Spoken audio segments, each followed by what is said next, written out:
Oi, Flavinha. Oi, Charlene. Isso que vocês estão vendo aqui atrás é o mapa de Goiás. Apesar de eu ser mineira, né? Eu moro em Patos de Minas. E a gente vê os professores sempre postando aulas no Periscope. E eu pensei, por que não a gente utilizar isso?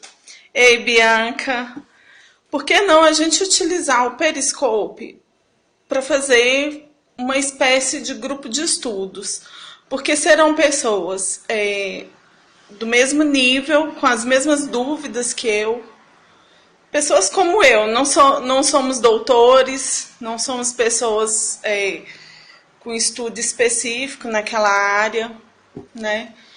E dessa forma o nosso diálogo é mais fácil, pode ser mais... Eu posso falar alguma abobrinha aqui, vocês vão me corrigir. E a gente vai trocar experiências e vai aprender. Além disso, eu tenho muita facilidade para gravar o que eu falo. Então, eu vou estar sempre fazendo esses mini vídeos para poder facilitar o meu aprendizado e ajudar também meus colegas que estão estudando comigo. Eu tenho altos e baixos na minha motivação, eu acho que todo concurseiro tem isso, né? E eu acho que é uma forma também de me motivar.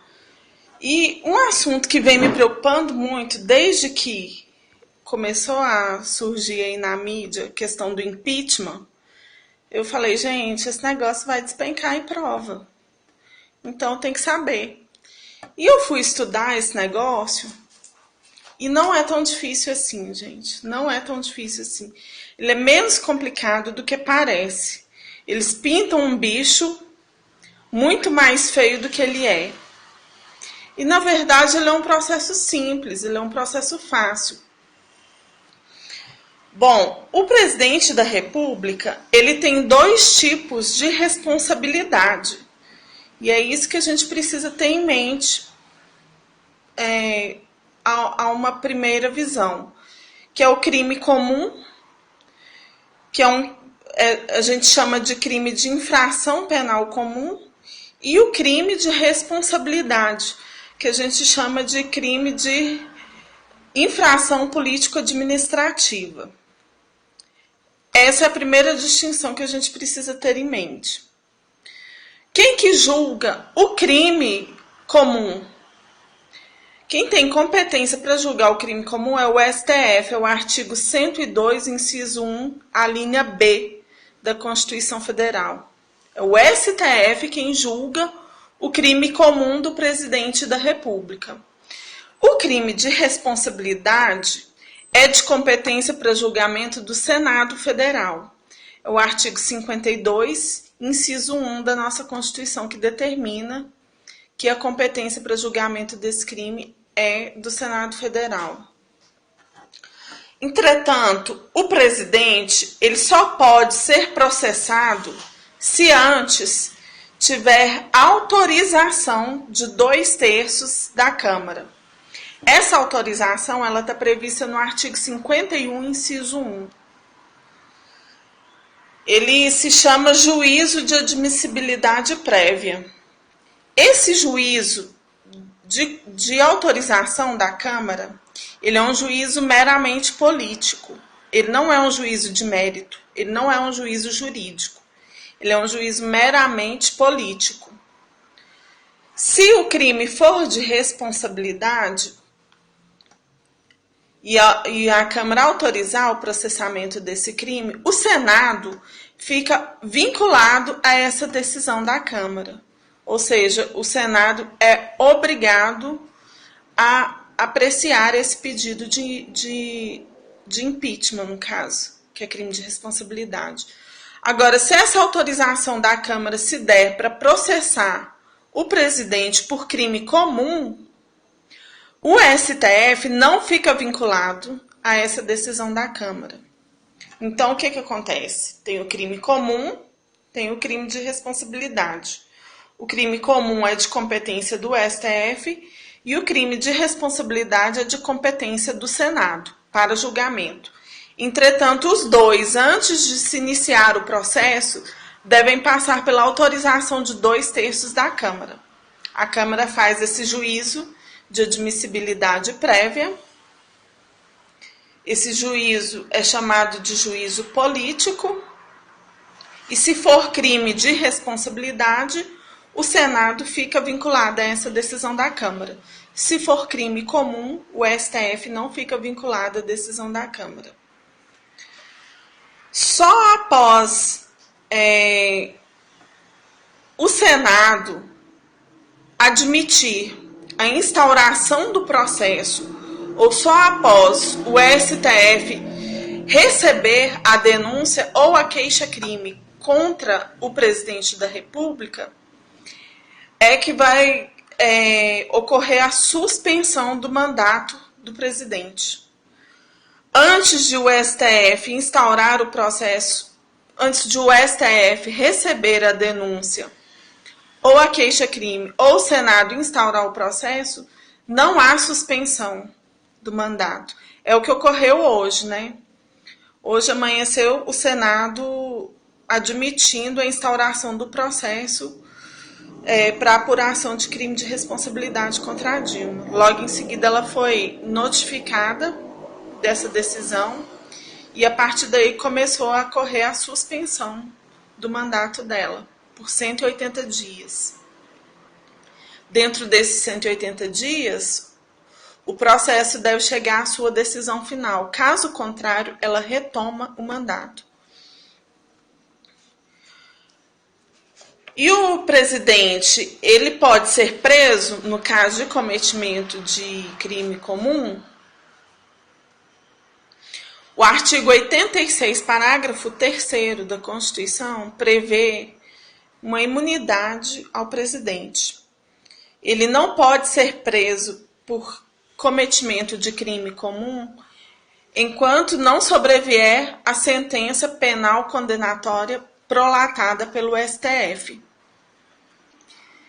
Essa imunidade ela é chamada de imunidade formal.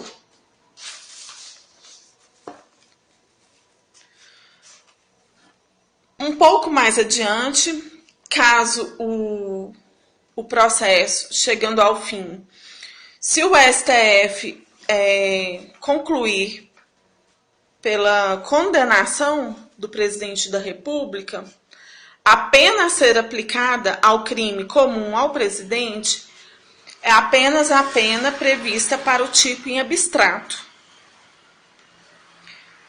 Já no crime de responsabilidade, caso o Senado, ao final, entenda pela condenação do presidente da República, ele está sujeito a 2 penas, que é a pena de perda do cargo, que é a primeira pena, e a segunda pena é a inabilitação para exercício das funções públicas por 8 anos. Ele fica inabilitado de exercer qualquer função pública pelo período de 8 anos. Quando o Collor sofreu o início do processo de impeachment, porque ele renunciou antes do Senado votar se aceitava a instauração ou não do processo de impeachment, o que aconteceu? Ele espertamente, malandramente, ele renunciou. Para que ele renunciou? Isso, Bianca, suspensão de direitos políticos por 8 anos.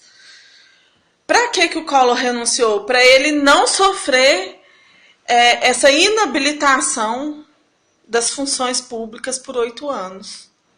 Porque senão ele ficaria impedido de se candidatar novamente ou de exercer qualquer outro tipo de função pública por 8 anos. Só que aí, o que aconteceu? O Senado foi ao STF e o Senado aplicou essa pena de inabilitação das funções públicas por 8 anos ao Collor. Então, ele impetrou um mandado de segurança junto ao STF. Esse mandado de segurança foi o 21.689. E o que o STF falou? A perda do cargo e a inabilitação de funções públicas por 8 anos, do exercício das funções públicas por 8 anos, são penas autônomas. Uma não depende da outra para ser aplicada. Ele renunciou, ele não teve a perda a pena de perda do cargo aplicada, mas ele poderia sim ter a pena de habilitação do exercício das funções públicas por 8 anos.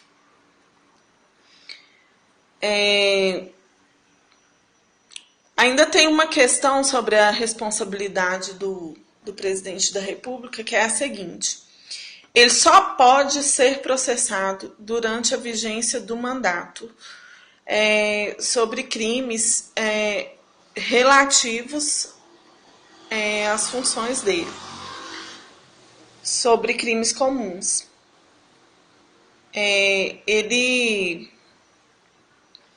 Sobre crimes relativos à função dele. Se for sobre crimes comuns, ele só pode ser processado após o término do mandato dele.